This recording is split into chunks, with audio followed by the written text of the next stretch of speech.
What if I told you that cancer death rates have been steadily declining for more than 3 decades? 5 years has been the average survival rate among people with cancer. We shouldn't be thinking about survival rate in years. We should be thinking about life in moments, life in a matter of days and weeks and months. Bottom line, all of us should be thinking that way. We should really be living life where our feet are planted. If we are chasing just the next day, you want to know that research is adding days to your life. Progress happens, you guys, when we all work together. We need to know and understand research matters. It's making a substantial difference for the lives of patients that are battling cancer every day. Those breakthroughs didn't happen by accident. They happened because people funded research. Hi, everybody. Welcome to Hope Forward Podcast. I'm Lisa Spain, the Executive Director of Rexanna's Foundation. What if I told you that cancer death rates have been steadily declining for more than 3 decades? Not because cancer has disappeared, not because it's less serious, but because science, research, early detection, and advocacy are absolutely working. According to the American Cancer Society, millions of lives have been saved due to all the advancements in research, from screening, precision medicine, immunotherapy, and prevention. Cancer that once had very few treatment options, now there's targeted therapies that are designed specifically for the patient. They really laser in on the genetic profile of patients. Survival rates are absolutely improving. Hope is increasing and progress is immeasurable. But here's what's even more powerful, you guys. Those breakthroughs. Look at me. I can't even talk today. I'm so excited about this. Those breakthroughs didn't happen by accident. They happened because people funded research. Patients enrolled in clinical trials. Communities demanded better, wanted more for their friends and families, and doctors pushed the innovation forward. Today, we're talking about the latest survival data, what it really means, where we're winning, and where we have work to do. But most importantly, we're going to mention the role that you can play to help continue this amazing momentum. Because progress in cancer, it's not just a medical story. You guys, it's a human one. 5 years. Think about it. 5 years. What can happen in 5 years? 5 years, you can complete high school. 5 years, you can complete a college education. Anniversaries occur. Families grow, they change. Think about your sons, your daughters, how they change over 5 years. Think about your own life, the different incremental celebrations in 5 years. So much happens in 5 years. But when you think of the average life expectancy in today's society, the average life expectancy for women is 81 years and men 76 years. When you think of 5 years from that perspective, it seems like a blip, doesn't it? It's just a quick moment. How many times do we look back and say, man, the time just flies. I can't believe that happened. For so many years, 5 years has been the average survival rate among people with cancer. This is compared to the general population of the same age, same sex, race, ethnicity. Here today, I want to discuss with you the good news that this survival rate has changed and it's radically improving. Usually the first thing that people think about is, wait a minute, oh my goodness, Lisa, this is a horrible topic. It's all negative, gloom and doom. But you guys, I want to start off by saying for a cancer patient, this should not be viewed in years. We shouldn't be thinking about survival rate in years. We should be thinking about life in moments, life in a matter of days and weeks and months. Bottom line, all of us should be thinking that way. We should really be living life where our feet are planted. But I want to take the time to really think about all these warriors that battling cancer and let you know about the research that's taking place that's impacting the longevity of life. The research is telling us that quality of life is also improving. Research matters. Yeah, you guys, 5 years can seem so negative and full of gloom, but in reality, if we are chasing just the next day, you want to know that research is adding days to your life. In each Hope Forward podcast, we're focusing on 3, 2, 1. We're going to talk about 3 points of information. 2 is going to be our Ask an Expert section, and then 1 action, and that's the Hope and Action segment. So let's get rolling. The 3 points that I really want to talk about today are, first, the survival rates of all cancers. I want you to hear this. The survival rates of all cancers for 5 years has increased from 49% from 75 to 79 to today to 70%. So think about that. If we go back to 1977, it's 49% 5-year survival rate. Now, in 2000, the data came through in 21. It's coming out in 26 for the 5 years. So from 21, the 5-year has increased from 49 to 70%. Every single cancer, except for there are 2 that have not increased, and that's the cervical cancer and endometrial cancer. But all other cancers' survival rate have increased over those 5 years. Why is this important? Gang, you guys don't look at it as perspective of 5 years to live. That's where people get confused because they panic. Oh my gosh, the 5-year survival rate. We're talking about when this measurement is done, people are still living 5 years beyond their diagnosis. Okay? That's 5 years of new memories. That's 5 years because of innovative treatment. 5 years that increases the likelihood of more opportunities. You guys, this is completely the essence of Hope Forward. There are certain demographics that will still remember some of the things that I was thinking about when I was looking about what does this mean, this evolution of time. Think about it, appendicitis. We used to go into the hospital for days for appendicitis. Maybe a knee surgery that you've had, an ACL. Again, that used to be days in rehab. Now these are in and out. It's amazing compared to what it used to be. Gallbladder surgery, massive, cut open, out for days, out of work for months. Now it is nothing like that. Cancer treatment, you guys, is the same way. What used to be the only option was chemotherapy, but that's quickly evolving with all this innovation. Genetic testing is also making a radical difference. It's allowing us to specialize the options for maintaining your quality of life and the protocol that best fits the cancer. Bottom line, the increase in the survival statistics for 5 years is absolutely great news. It's reason to celebrate. This creates a runway for all these incredible researchers, for the people in clinical trials, for the scientists to all lean in and to continue to learn ways that we can keep extending these lives for people that are battling cancer. Point number 2, we can all attribute specific changes for these survival rates. First of all, let's talk about treatment. Treatment's certainly way more personalized. There's precision medicine. There's work with biomarker testing that really transforms care. Targeted therapies, immunotherapies, they're all increasing the survival rate. And once cancers that was not possible are very limited options. Also, I've already mentioned treatments are very tailored for the cancer.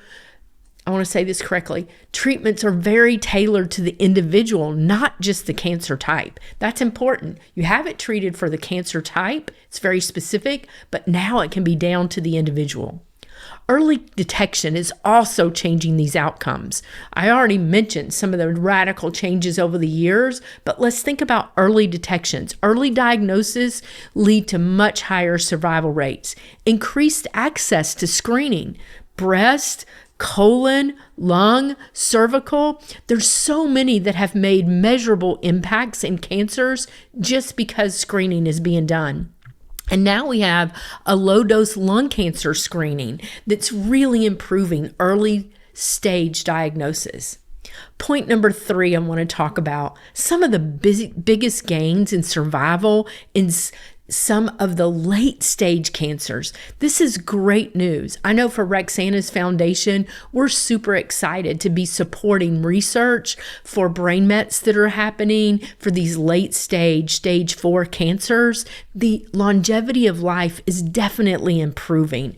And these changes also in survival rates are increasing for some of the most difficult and hardest cancers to cure. The more advanced usually for cancers are the ones that are the toughest to treat. So all of this is such encouraging news that the survival rate of those diagnosed with cancer has increased. The early stage absolutely is improving, but also those with metastasized tumors.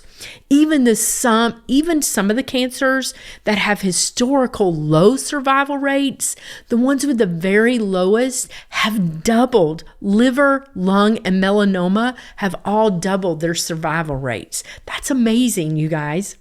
Another way to look at survival rates is considering the death rate. Again, I know that sounds super morbid, but I want to celebrate because the statistics are pretty amazing when you think of the death rate. That death rate has declined by 34% at its peak in 1991. Think about that. It's declined since 1991 by 34%. But let's talk about what those numbers mean. That number of 34% decline represents 4.8 million cancer deaths that did not occur. That's a radical change. That's another reason for hope. That's hope forward, you guys. So why does all this matter? What is the point of all this? You guys, we need to know and understand research matters. It's making a substantial difference for the lives of patients that are battling cancer every day and for all types of cancer across the board. Research adds days to lives. Research allows us to capture those memories. Research enhances our quality of life. There are so many learnings that we can gain from research. It's really important and it truly matters. Research investment also directly saves lives. Part of the mission at Rexanna's Foundation is to raise research funds. And I can tell you personally, we have been a foundation for 19 years. And I can tell you for the first basically 10 or 12 years, we were raising money, we were putting it into research, but the results were not there. And that's something you have to know, is the research funding that we invest in today, it's down the road for the results. That's why it's so important never to break that continuous investment in research. Federal funding, nonprofit funding, research partners all directly correlate and help improve outcomes. Breakthroughs that exist today were truly funded 10 to 20 years ago.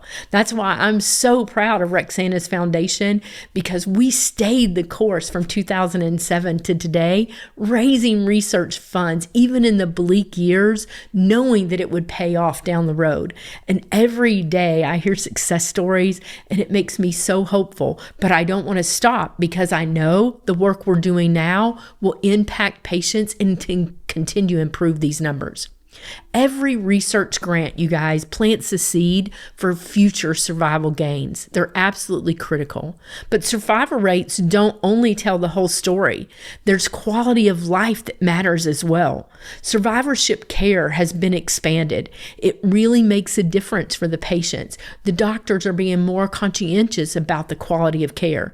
Side effect management has really been a priority. I serve as a patient advocate on many scientific grant projects.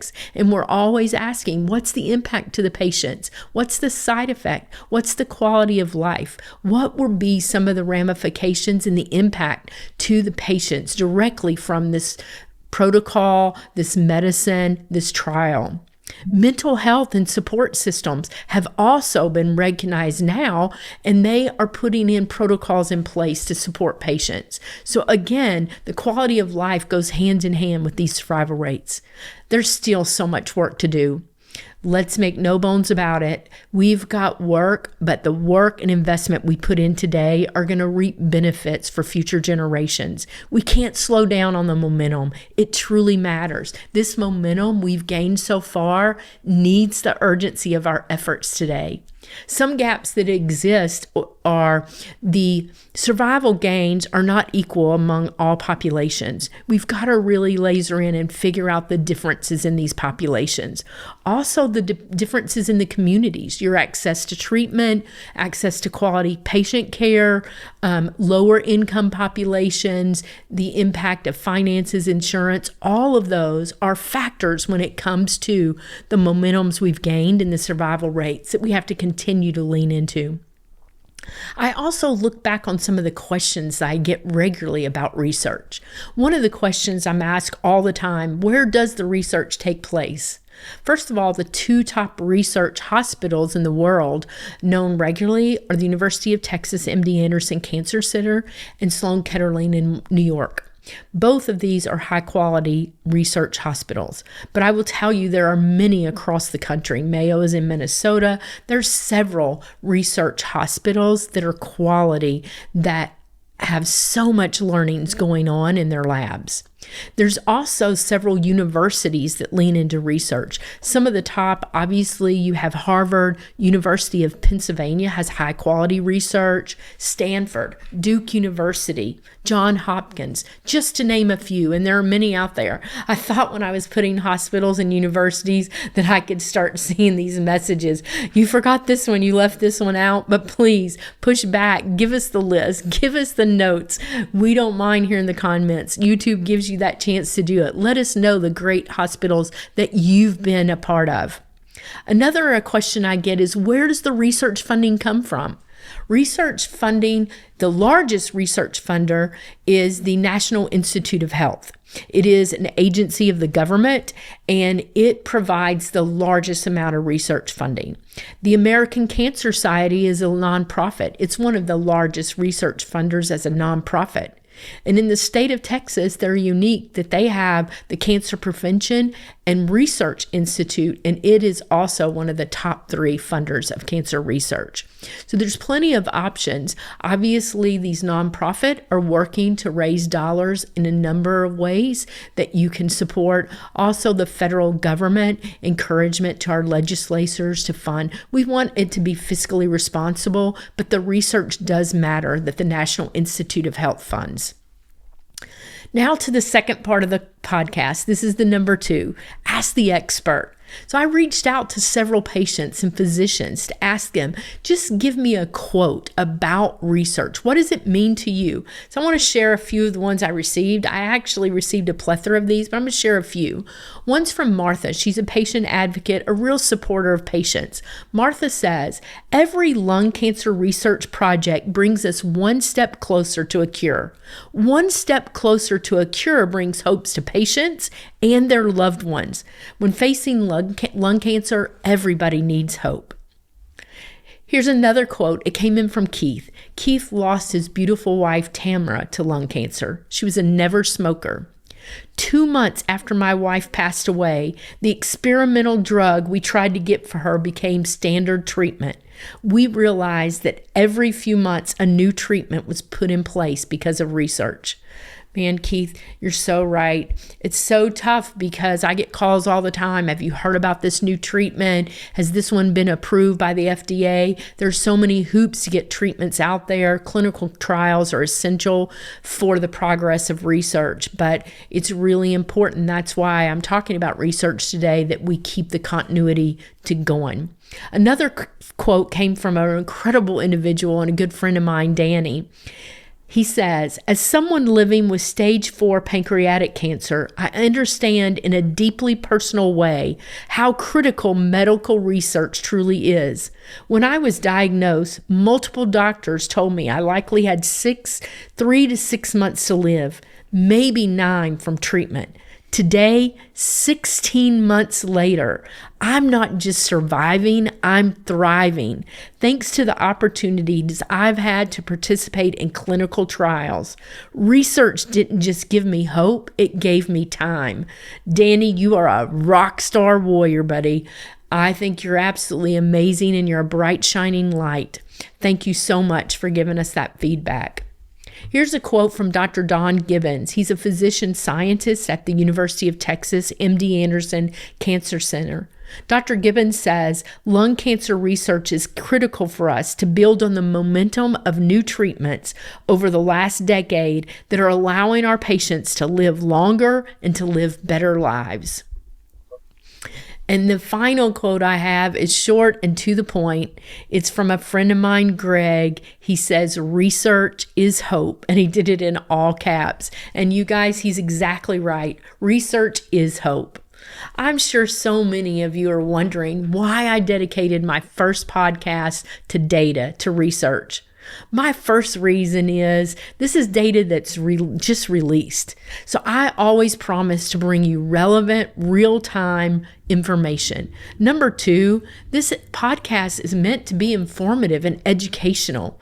I don't want to shy away from topics that seem scary or topics that could vary depending on the person and their perspective. I will say this though, data is numbers. Sometimes it's not reality for the person.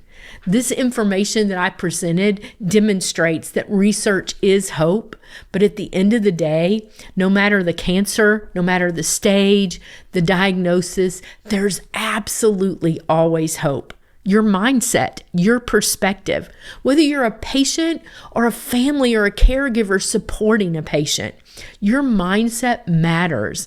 Believing there's hope, believing there's opportunity around the corner, believing that there's somebody in a lab working desperately to bring new and innovative resources and techniques to the cancer world. Finally, I think if we're going to look at data and numbers, we need to hear from a source that has experience that can bring clarity to it. And I've had so many years of experience, the ups and downs of research, the ups and downs of the survival rates, the ups and downs of losing patients and patients like Danny that were not given hope, and yet he saw the brighter side through clinical trials. Folks, we're down to the last of our podcast, and this is the one point, and this is where hope is in action. Over the next couple of weeks, I want you to consider some options for action and pick one that you can live out hope in action yourself. These will all be included on our show notes. I want you to consider, are there screenings that you may need to update? Please call and get an appointment now. Any screenings, your mammogram, your colonoscopy, lung cancer screening, if you qualify, please check it out. Ask your doctor, but consider making those appointments. Early detection is absolutely going to give you options. Next, know your family history. Write it down. Share with your family. Talk about it, because your family history absolutely brings as much critical detail for the doctors when they're doing the genetic and molecular testing. Third, you can advocate for research. Every voice matters. Support foundations. You don't have to be a lobbyist in DC. Go to events, support foundations, check out what's available, check out what people are doing. Every single day, somebody can do something to make a difference. And then share the information. You guys, statistics can be gloomy when a patient is battling this disease, but there's great news from the data that's coming out. Difference is being made in these labs. Cancer survival is improving because of this research, because of the screenings, and because of brave individuals who are willing to be a part of clinical trials, and because of communities who choose to care. They lean in to support the patients. Progress happens, you guys, when we all work together. We have to be participants. Today's podcast reminds us that advancements are happening in prevention. They're happening in early detection. And treatment is making a substantial impact in the world of cancer. Millions of lives have been saved due to research-driven progress. You guys, thank you so much for joining me today. This isn't just a podcast. We're trying to create a community. In the show notes, there are so many ways for you that you can reach out for information and sources of the data that I just shared. Leave us feedback if you're on YouTube in the comments sections. It matters, and your voice matters. Until next time, you guys, lean in, capture every moment that makes you smile, and remember the good news from our conversation today. Research is improving. There is important progress being made, and you guys, that's definitely hope forward.